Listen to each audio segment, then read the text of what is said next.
Hi. Um, it is, what is it today? It's Thanksgiving, Monday. And I came out here to the barn. This is Zoe. She is my equine therapy. So, and I needed that this week. So I came out for just a little bareback ride.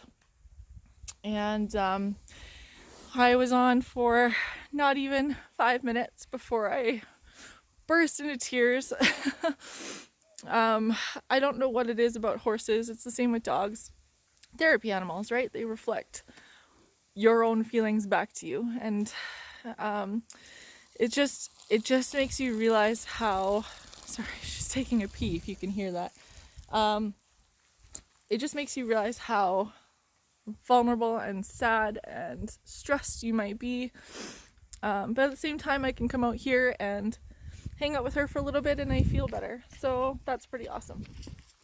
An update today is that we went for an ultrasound and everything looks good. I have 10 and 12 follicles on each side, so they're busy already without the stims, which is it makes me a high risk for overstimming or ovarian hyperstimulation syndrome, which which can be very uncomfortable, and there are cases of it being fatal, so we really want to watch out for that. Otherwise, my lining is 5 millimeters, which is thin, but it's okay. After a month of birth control, they said that's expected, that it's not going to be a full period, so sometimes people don't even get one. So they're going to go ahead and start my stims tomorrow, I think. I've called and left a message. We'll see what they say. Anyway, so cheers today for being a better day. And yesterday I was a wreck. I couldn't function, and I have to be okay with having days like that. I was feeling very overwhelmed.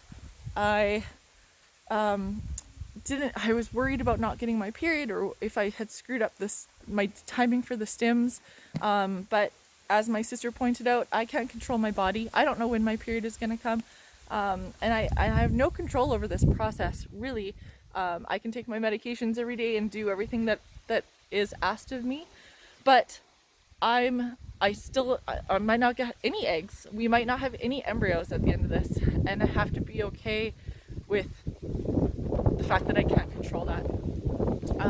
So yeah, anyways, it's cold and it's windy out here, so I'm gonna go back in, but yeah, anyways, just wanted to say hello and have everyone meet Zoe, who's a little freaked out right now with all the wind. Okay, bye. Hi, everyone. I guess I realized that I have not yet made a video. Hi, Zoe.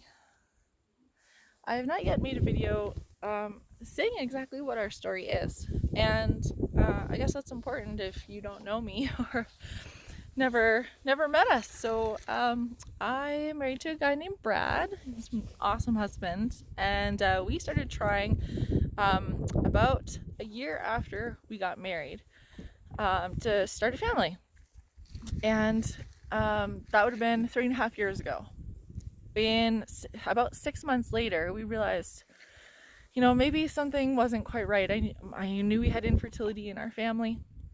So Brad and I got right away into the family doctor and said, hey, can you start doing some testing or that kind of thing. We were put on Clomid while we waited for our appointment at the regional fertility program in Calgary.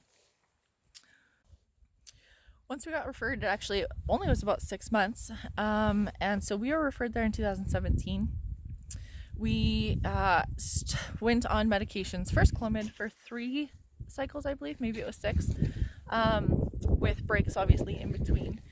I have been on either Clomid or letrozole for the last 17 out of the last 30 months or so. So about a year and a half of being on some sort of hormonal medication. Clomid or letrozole were the two.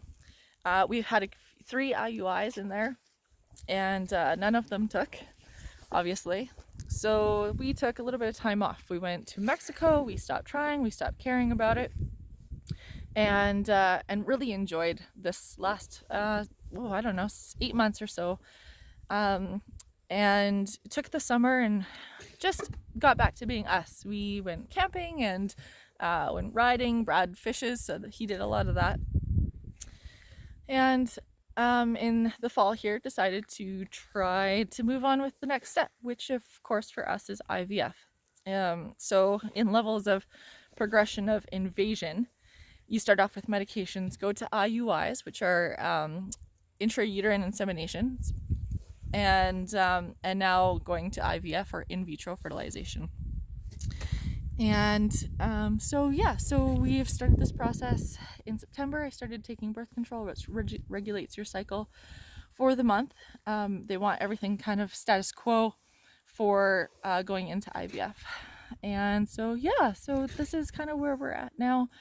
I've also, through the process, they tell you to try Mucinex because it thins your cervical fluid, and what else? Raspberry leaf tea. There's a million different old wives' tales that I've tried and didn't work. So here we are, and fingers crossed, and hopefully tomorrow I can start my stems.